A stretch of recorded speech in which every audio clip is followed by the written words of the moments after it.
supposed to be hasta kami alas 3 sa kaagahon ng monitoring, no? Kaya kagabi hasta kayo na 3 o'clock. Kung mag-untat ang ulan, amotong una namon nga agreement ni Sir Sai sa aton nga si Dream, hindi kita mag-suspend.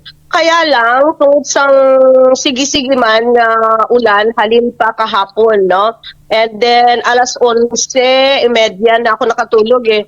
Then, nag-decide kami nga i-declare na lang, kaya dito sa monitoring wing, no, sa iba-iban nga mga barangay, may mga lugar abi nga hindi git safe, no, para sa kabataan. Butang sa nag-untat ang ulan subong, pero ang iba nabi matabok sa sapa, no? Like ang request from Barangay Sarabia, no?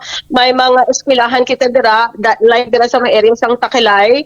Then meron makita sang nabaton gihapon nga reklamo, ang safety gihapon sa mga kabataan din naman sa may Barangay Assumption. Same with diri sa may area naman sa Barangay Mabini. So gin-consolidate na nga mga reports halin sa kabarangayan. Then nag-decide na lang kita, I think mga pasado alas 11 do, 11:30 yata, nga mag-declare na lang sang suspension sang klase.